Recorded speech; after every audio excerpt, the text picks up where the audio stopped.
Pertobatan artinya perubahan pikiran, the change of mind. Itu artinya bertobat. Bukan pikiran positif, tapi the change of mind. Berubah pikirannya, mengenakan pikiran Kristus.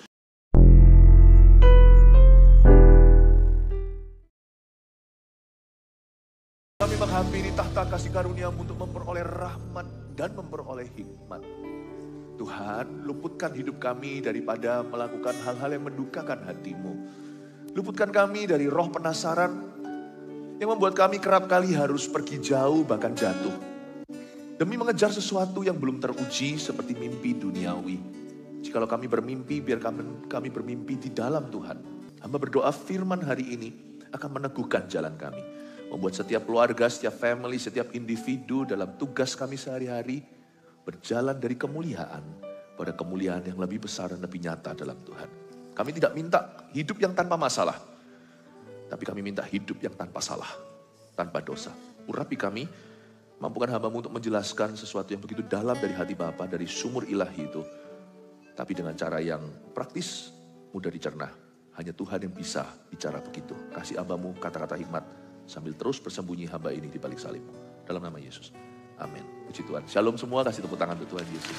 Hari ini kita belajar dari kitab hikmat, salah satu kitab hikmat di Alkitab yaitu kitab Pengkhotbah. Saya kasih judulnya Salomo Tumbal untuk kita. Kita semua tahu kitab Pengkhotbah adalah kitab pertobatan Salomo di ujung hidupnya. Dia kembali dari jalan yang salah. Kita buka sama-sama Pengkhotbah pasal yang kedua. Ayat 1-11 saya bacakan dulu semua. Hikmat dan kebodohan adalah hal yang sia-sia. Ayat pertama, aku berkata dalam hati, kata Salomo, mari aku hendak menguji kegirangan, nikmatilah kesenangan, tapi lihat, juga itu pun sia-sia. Tentang tertawa aku berkata, itu bodoh. Dan mengenai kegirangan, apa gunanya? Aku menyelidiki diriku dengan menyegarkan tubuhku dengan anggur. Sedang akal budiku tetap memimpin dengan hikmat. Dan dengan memperoleh kebebalan, sampai aku mengetahui apa yang baik bagi anak-anak manusia untuk dilakukan di bawah langit selama hidup mereka yang pendek itu. Aku melakukan pekerjaan-pekerjaan besar. Mendirikan bagiku rumah-rumah. Menanami bagiku kebun-kebun anggur. Aku mengusahakan bagiku kebun-kebun dan taman-taman. Dan menanaminya dengan rupa-rupa pohon buah-buahan. Aku menggali bagiku kolam-kolam untuk mengairi dari situ tanaman pohon-pohon muda. Aku membeli budak-budak laki-laki dan perempuan. Dan ada budak-budak yang lahir di rumahku. Aku mempunyai juga banyak sapi dan kambing domba melebihi siapapun yang pernah hidup di Yerusalem sebelum aku. Aku mengumpulkan bagiku juga perak dan emas, harta benda raja-raja dan daerah-daerah. Aku mencari bagiku biduan-biduan dan biduanita, dan yang menyenangkan anak-anak manusia yakni banyak gundik. Dengan demikian aku menjadi besar, bahkan lebih besar daripada siapapun yang pernah hidup di Yerusalem sebelum aku. Dalam pada itu hikmatku tetap tinggal padaku. Aku tidak merintangi mataku dari apapun yang dikehendakinya. Dan aku tidak menahan hatiku dari sukacita apapun. Sebab hatiku bersukacita karena segala jeripayaku. Itulah buah segala jeripayaku. Ketika aku meneliti segala pekerjaan yang telah dilakukan tanganku. Dan segala usaha yang telah kulakukan untuk itu dengan jeripaya. Lihatlah segala sesuatu adalah kesia-siaan. Dan usaha menjaring angin. Memang tak ada keuntungan di bawah matahari. Terdengar pesimis sekali ya. Tapi memang kitab Pengkhotbah adalah kitab yang pesimis, ambil sisi negatif agar kita menghargai yang positif yang sudah ada pada kita. Manusia itu biasanya tidak merindukan sesuatu sampai dia kehilangan itu. Jadi kitab Pengkhotbah itu dari sisi kehilangan.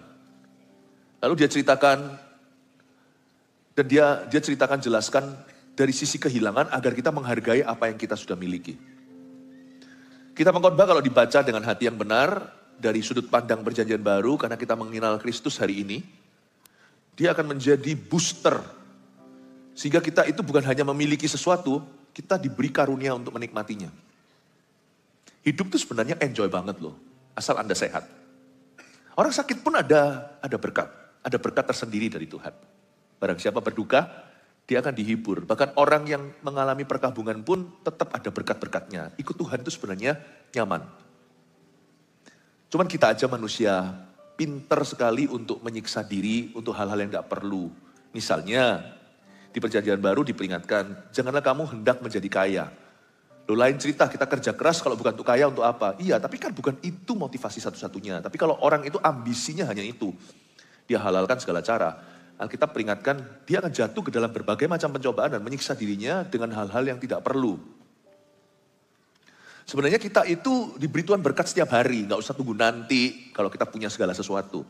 Atau yang sakit nanti kalau sembuh. Sebenarnya every day itu ada blessingnya sendiri.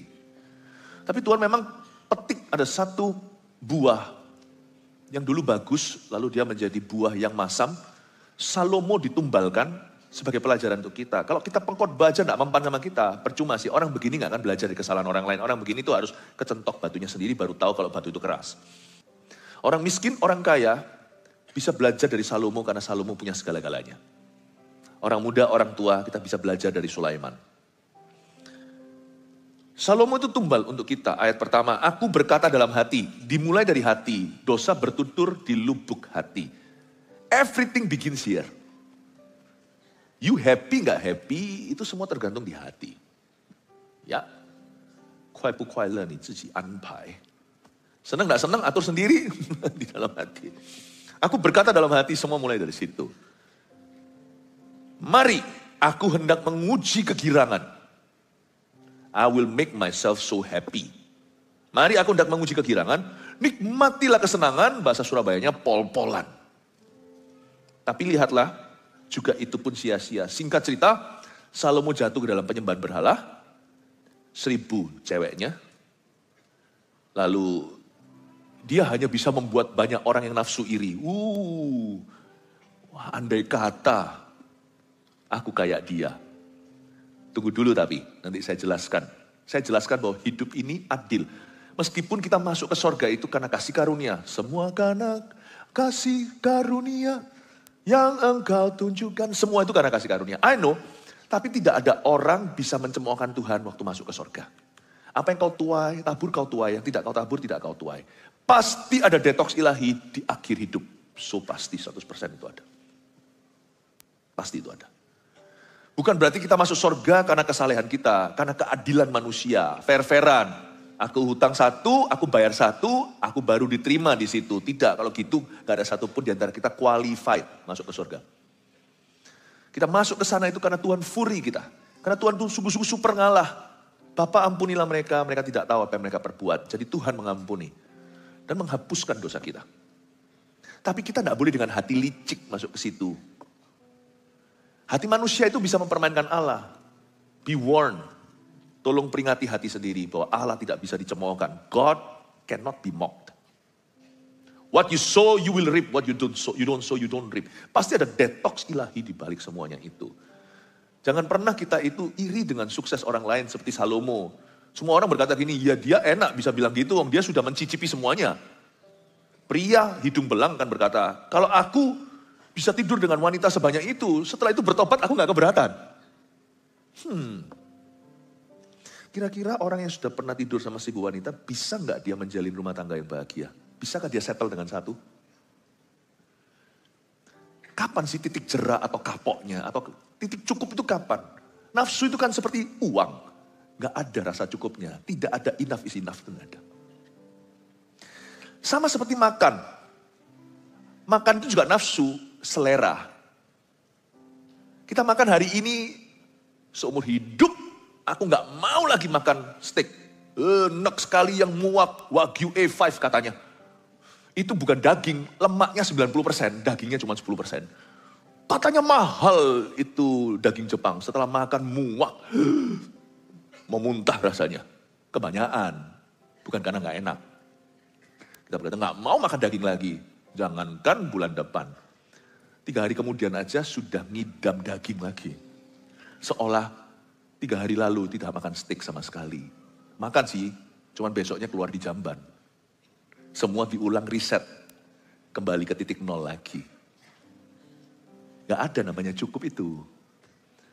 Salomo dalam kehidupan percintaannya, wow. Apa yang dia lihat dia ambil, bayangin. Coba bayangkan ya, kalau itu kita bisa lakukan ya. Berapa banyak cewek di dunia ini sudah dapat cowok yang drama Korea semua. Lihat TV, aku mau yang itu dapat. Will that make you happy? Orang yang tidur sama 1000 wanita, bisa nggak dia settle dengan satu? Mungkinkah suatu hari dia berkata, enough is enough for me? Nggak mungkin. Nggak mungkin itu terjadi. Ayat 1 kita baca dulu, sekali lagi saya jelaskan. Aku berkata dalam hati, mari aku hendak menguji kegirangan, nikmatilah kesenangan, tapi lihat juga itu pun sia-sia.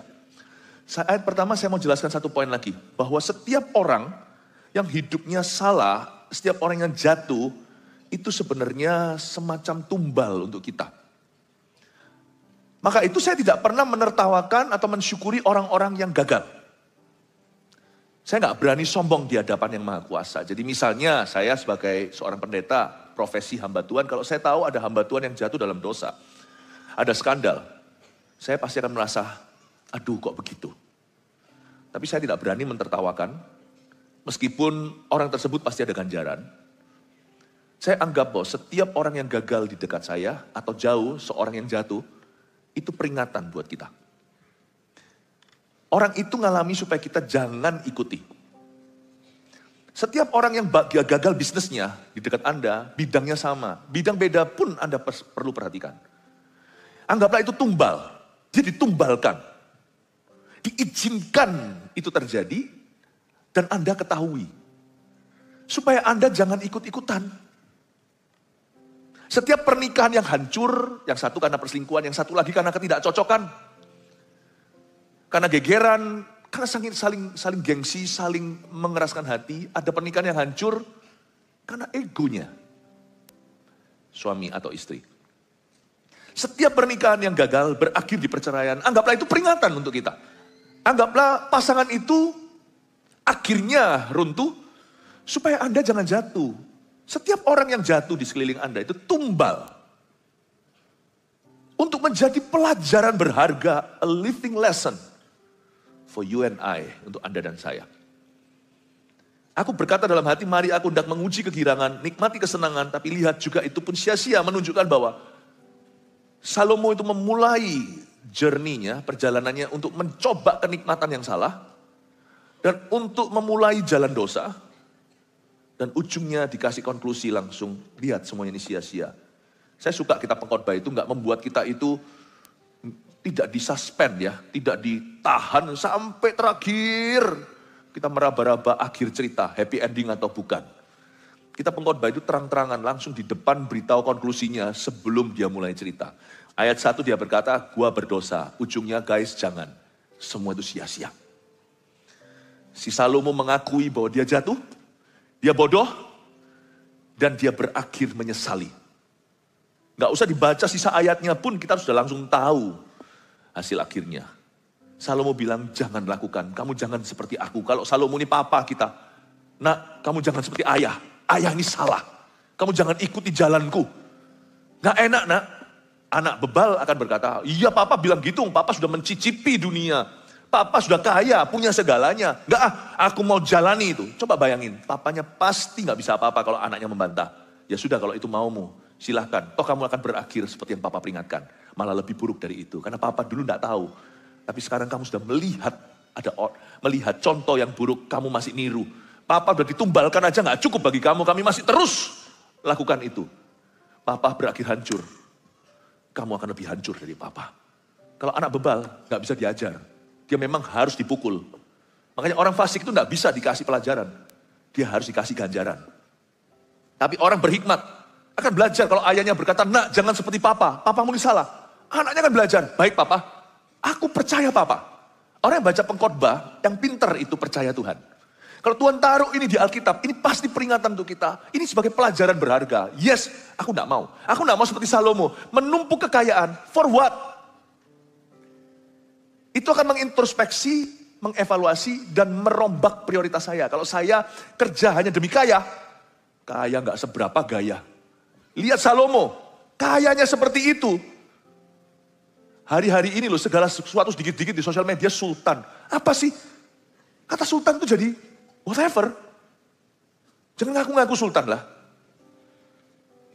Ini sultan beneran. Karena memang dia sultan, dia raja. Dikit-dikit sultan, dikit-dikit sultan. Menurut saya sih, come on lah. Kaya gak seberapa itu jangan kaya. Kita-kita itu gak seberapa. Konglomerat yang kita tahu di dunia ini sekarang. Elon Musk, whatever. Poor man dibanding Salomo. Ini orang emas tiada harganya.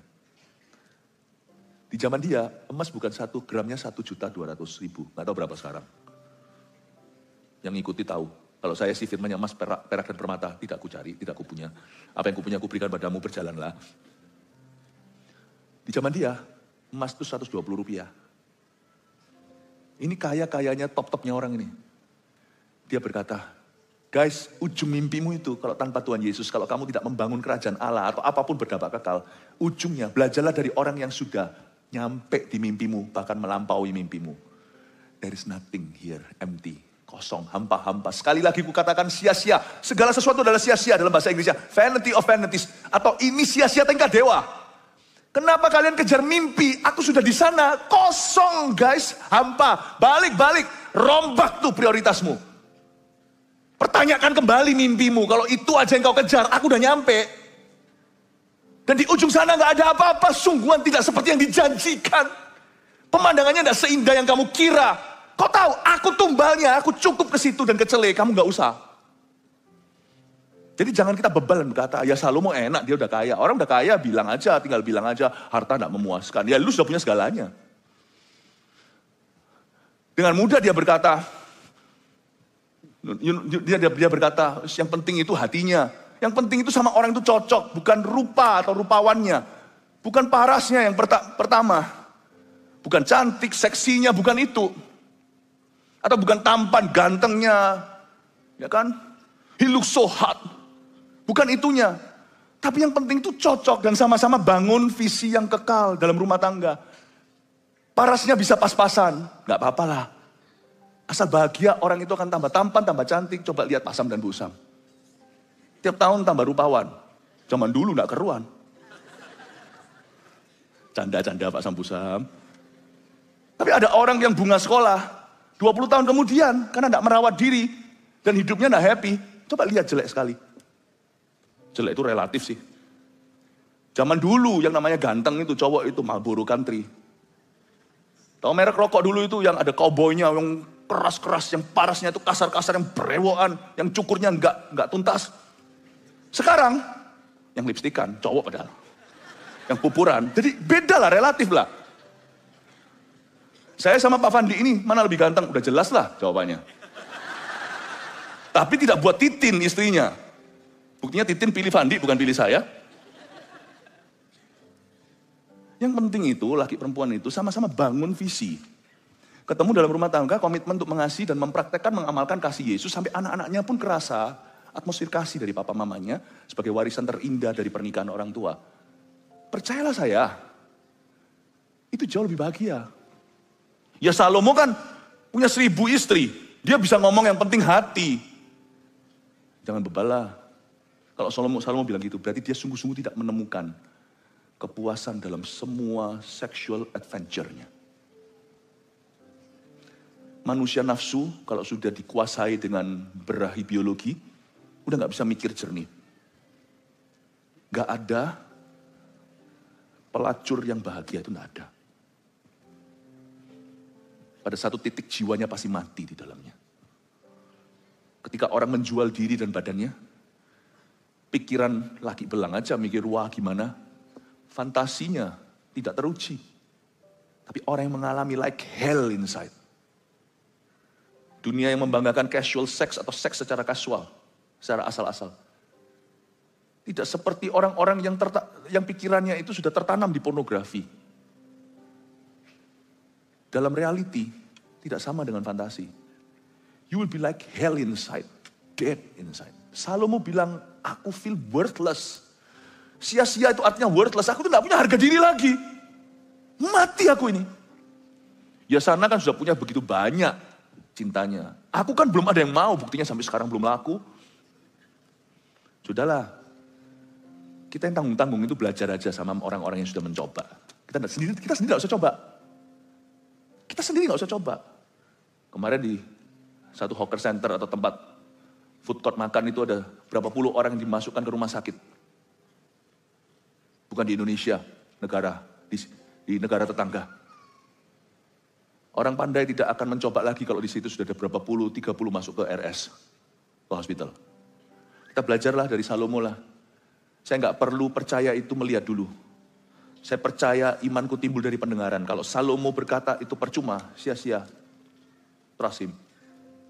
Kita tidak usah ke situ. Please janganlah kejar kekayaan demi kekayaan. Please jangan kejar cinta demi cinta. Please jangan kejar itu. Coba diubah cara berpikirnya. Karena pertobatan itu bukan sempurna. Pertobatan bukan tiba-tiba jadi sempurna, jadi holy. Pertobatan itu artinya perubahan pikiran, the change of mind. Itu artinya bertobat. Bukan pikiran positif, tapi the change of mind. Berubah pikirannya. Mengenakan pikiran Kristus. Kalau Salomo berkata, jangan ke situ. Don't do it, my friend. Buat apa Salomo kedua tercipta? Di ujung hidupnya gigi jari. Nanti saya tunjukkan Salomo itu pada akhirnya seperti apa. Kita lihat ayat kedua. Tentang tertawa, aku berkata itu bodoh. Dan mengenai kegirangan apa gunanya. Salomo itu jadi muak. Dia jadi muak sama hidup ini. Usianya berapa? Persisnya tidak tahu. Tapi usianya dia ini tidak jauh setelah dia mau mati. Sebelum dia mau mati. Tentang tertawa. Kata tertawa di sini itu artinya fun. Ini yang saya sebut superficial joy. Tentang tertawa ini bukan sukacita karena Tuhan. Bergembiralah karena Tuhan. Bukan bergembira karena Tuhan Yesus. Tertawa di sini adalah tertawa duniawi. Salomo berkata, tentang tertawa aku berkata, apa gunanya? Salomo berkata, saya ini dulu waktu jaya, saya cari cuman how to have more fun. Fun itu adalah kaweannya sukacita, superficial joy, sukacita plastik surgery. Operasi plastik saja itu nggak asli. Sukacita ini sukacita palsu. Salomo berkata, apapun membuatmu happy kalau itu hanya sebatas materi. Bukan rohani atau bukan hubungan sesungguhnya dengan Tuhan. Apapun tidak lahir dari itu. Semuanya itu short lived atau tidak pernah permanen. Dan terasa sebentar aja, happy-nya sebentar, lalu tiba-tiba seperti nggak pernah terjadi. Zaman ini kita harus ingat bahwa hidup itu terlalu singkat sebelum akhirat. Boleh kita punya hobi. Boleh kita punya ambisi. Jangan habiskan untuk itu saja. Hidup mesti seimbang. Tahu kapan kita perlu dihibur, tahu kapan kita untuk bekerja. Cuman kadang-kadang bagi beberapa orang kerja juga tidak ada akhir. Ini orang jenius dalam segala sesuatu. Tapi menurut saya potensinya banyak terbuang di masa-masa hidupnya ketika dia meminang 1000 wanita. Lalu dia jatuh dalam penyembahan berhala. Kitab menurut saya yang paling susah dicerna, susah dimengerti pula. Yang paling tidak enak, ini adalah kitab Pengkhotbah adalah kitab yang ketika kita itu berlebihan happy di dunia untuk sesuatu yang gak jelas. Kitab ini yang mencubit kita. Makanya gak semua orang suka kitab Pengkhotbah. Karena kitab Pengkhotbah itu adalah teman yang kita bawa ke pesta. Pas kita lagi mau mabuk atau apa, dia selalu ingatkan responsibility kita. Tanggung jawab kita. Ini bukan seorang yang bisa ikut hura-hura. Pengkhotbah itu mengingatkan Anda always to be conscious and sane. Selalu untuk waras. Kitab yang bicara soal mati, makna hidup. Lu orang uangnya itu untuk apa? Keluarga gimana? Jangan bilanglah semua ini kerja untuk keluarga, tapi gak pernah punya waktu untuk keluarga. Kitab ini yang memperingatkan kita. Dan dia pakai dirinya sendiri sebagai cerita itu. Bukan membanggakan diri, aku berhasil. Tapi dia cerita, jangan seperti saya. Dia tumbalkan dirinya dan dia sadar bahwa dia kembali untuk kita menjadi peringatan. Aku menyelidiki diriku dengan menyegarkan tubuhku dengan anggur. Sedang akal budiku tetap memimpin dengan hikmat. Dan dengan memperoleh kebebalan sampai aku mengetahui apa yang baik bagi anak-anak manusia untuk dilakukan di bawah langit selama hidup mereka yang pendek itu. Dia jadikan dirinya bukan hanya cerita tapi jadi langit ini. Ayat 8. Anggur. Ayat 4 ini dia punya banyak proyek raksasa. Jadi si Salomo ini melakukan pekerjaan-pekerjaan besar itu great projects. Mendirikan bagiku rumah-rumah dan menanami bagiku kebun-kebun anggur. Tapi great projects-nya itu gak ada yang salahnya. Tuhan yang sama yang bisa memakai seseorang dengan besar. Tuhan yang sama yang bisa memberi proyek-proyek dahsyat pada umatnya. Tapi pastikan bahwa motivasi kita itu benar dan bukan salah. Dia itu memulai venture atau petualangannya dengan membangun proyek-proyek raksasa. Tapi tanpa dia cek dan recheck dulu motivasi hatinya. Dia bangun semuanya itu dengan selfish motives. Dengan motivasi yang tidak jelas. Ujungnya untuk apa enggak tahu. Dan karena dia sudah tidak jelas di depan, nanti waktu dia jalan mudah tersesat. Termasuk di antara proyek-proyek besarnya dia juga bangun istana untuk setiap gundik-gundiknya. Banyak orang merasa bahwa berkat Tuhan itu terlihat kalau kita punya proyek-proyek raksasa. Saya pernah ke penjara, tapi bukan karena saya di penjara. Saya pernah melayani, namanya sebagai hamba Tuhan, orang Kristen kita itu dari waktu ke waktu selalu menyisihkan waktu untuk bisa melayani tahanan. Mengharukan, saya datang bukan untuk berkhotbah, saya datang untuk melihat beberapa orang yang saya kenal, untuk menguatkan mereka. Ketika mereka sudah tidak punya segala-galanya. Pada waktu itu Natalan, tidak persisnya 25 Desember, tapi di hari lainnya. Satu persatu kesaksian, lalu sebelum maghrib, ada keluarganya satu dua yang datang diizinkan untuk masuk ke sana. Lalu mereka Natalan, di antara mereka sendiri yang nyanyi antara nabi. Tapi ini nabi-nabi ini saya nggak bisa sebut, karena kita hamba Tuhan harus jaga rahasia. Tetapi kalau saya sebut beberapa itu nasional kan kasusnya. Saya diberi karunia untuk bisa punya jalan melayani orang-orang yang susah untuk ditemui, susah untuk dilayani. Bisa diberi kemampuan untuk bisa melayani di level yang mudah maupun di level yang sulit. Hari itu saya tidak datang untuk menggurui mereka, saya datang untuk bertemu 1-2 orang aja. Yang saya kenal, dan saya percaya kalau saya tidak datang, siapa lagi. Singkat cerita, satu-satu mereka naik, saya dengar di situ, saya belajar di kitab pengkhotbah, lebih baik ke rumah perkabungan meskipun bukan kematian, ini penjara, sebagian seumur hidup segala, puluhan tahun terjerat, lebih banyak hikmat daripada di rumah pesta, daripada pergi ke Sweet Seventeen, after partinya, nggak belajar apa-apa. Sweet 17 ya nggak apa-apa. Cuman saya rasa hikmatnya nggak seberapa. Saya ingin Anda untuk mengerti bahwa kadang-kadang Tuhan tidak izinkan kita lebih kaya. Seseorang lebih kaya. Itu karena Tuhan tahu di titik mana kita jatuh. Karena itu jangan ngotot sama Tuhan Yesus. Kelola aja karunia, talenta Anda pasti nanti akan ditambah. Karena Tuhan berjanji kalau kita setia dalam perkara sederhana, Tuhan akan tambahkan. Tapi Tuhan yang tahu, fear of height up, jangan berdoa agar Anda kaya. Berdoalah agar Anda dipakai Allah. Itu.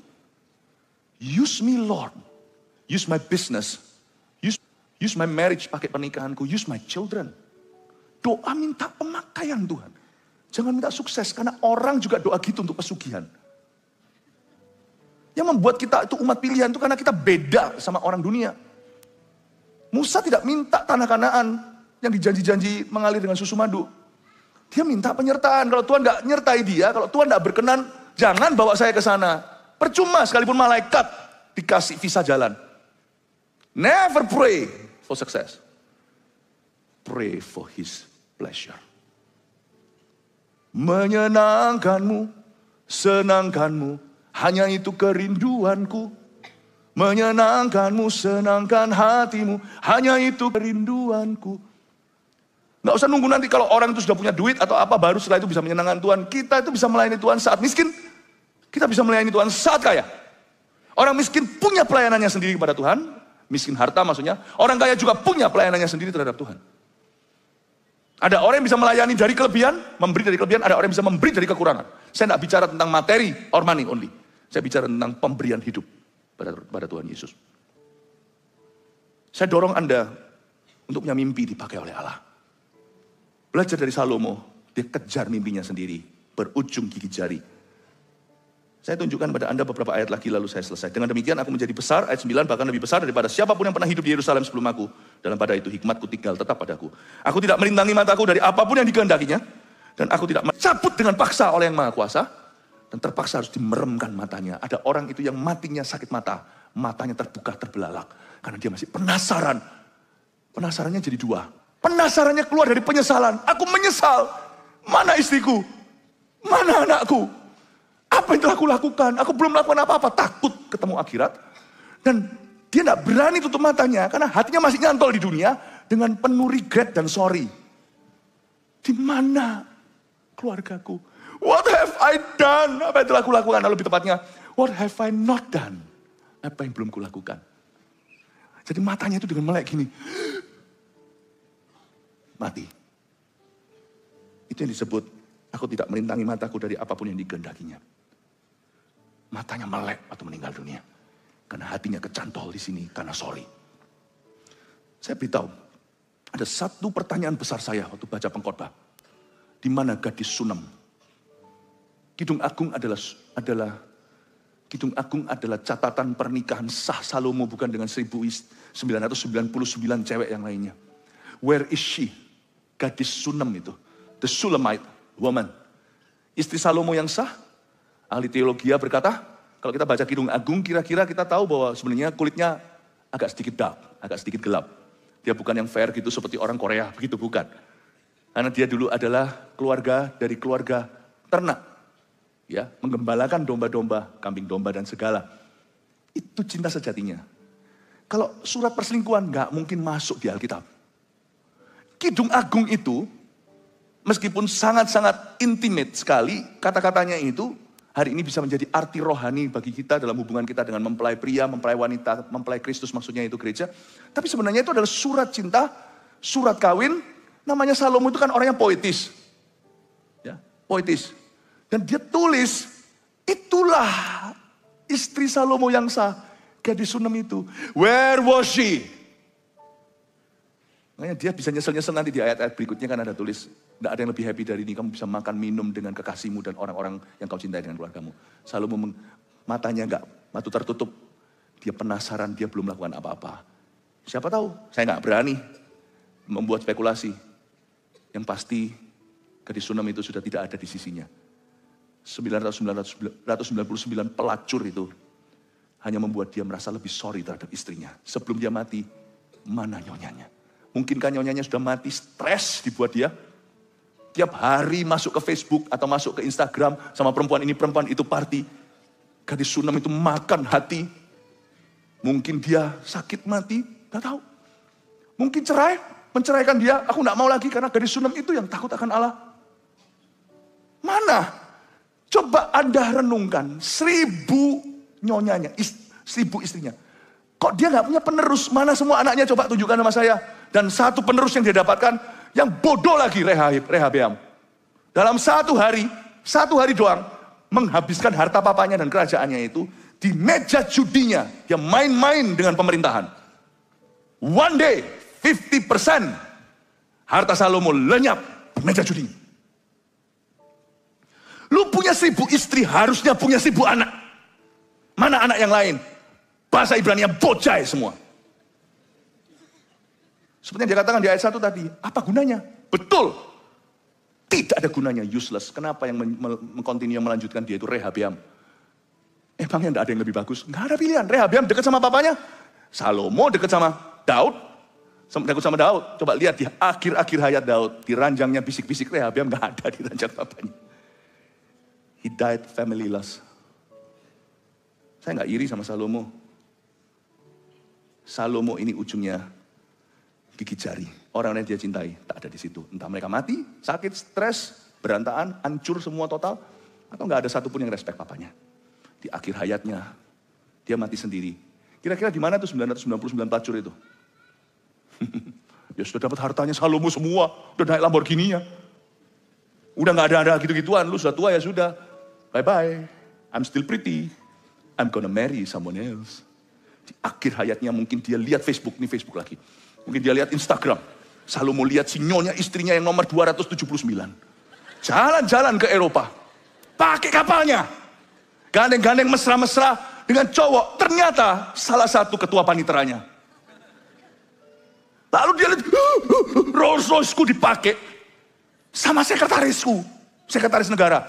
Ini kan biniku, ini kan istriku. Rolls Royce-ku enggak apa-apa. Istriku yang lupa nomornya. 547.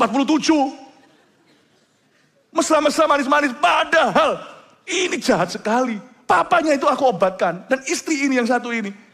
Ini kan yang 500 berapa tadi? Itu yang paling imut-imut. Itu yang mengingatkan aku terhadap gadis Sunem. Ini agak sedikit dark skin. Yang agak sedikit gelap kulitnya. Kenapa kok bisa? Deganya. Matinya dalam bahasa Ibrani mati keki. Mati kesel. Detox itu. Lu, Anda kira dia mati langsung dut. Itu raja kalau mati itu pelan. Dia mati itu bisa minggu bulan. Daud juga begitu kan matinya. Pelan-pelan. Detox dia. Dia gak bisa masuk surga seenaknya. Seperti kaos Bali. Mudah kaya, banyak uang, foya-foya, hidup pesta, mati masuk surga. Makanya saya gak suka kaos-kaos begitu. Lebih baik pustaka Raja Wali. Lebih berarti. Haleluya. Bapak Ibu Saudara, seorang Salomo kehilangan gadis Sunem. Ya nggak bisa lah kalau sudah 1000 orang. Dia sudah tidak bisa punya cinta sejati. Kecuali dia berhenti dan berkata, aku forfeit. Aku tolak semuanya ini. Aku berbalik arah. Ubah pikiranku. Aku merangkul firman Allah. Baru setelah itu, pasti akan dia bayar harganya pelan-pelan. Namun dia jalan dengan Tuhan. 3 poin sini, dengan ini saya selesai. Ya, rangkuman apa yang kita pelajari Salomo Tubal kita. Number 1, orang punya segalanya berbahagia dalam mitos. Ya. 2, sukses besar tanpa tujuan kekal buat hati hampa di akhir hayatnya. Ingat Salomo, dia mati mengenaskan. Masuk akhirat melarat. Udah gitu aja ya bahasa sekolah minggunya. Di sini melek mata, harus orang yang tutup matanya. Tidak ada di firman Allah, tapi saya cuma bayangkan saja imajinasi, someone has to close his eyes. Dan yang menutup tangannya, menutup matanya adalah orang yang sama sekali mengecewakan dia, Rehabeam. Atau bukan Rehabeam, mungkin yang menutup matanya adalah butler atau pelayan di rumahnya. Gak ada orang yang menutup matanya Salomo. Gak ada. Dia mati mengenaskan, melarat di akhirat. 3, mengasihi dan memuliakan Tuhan harus jadi motivasi di balik cita-cita. Boleh gak proyek besar? Boleh.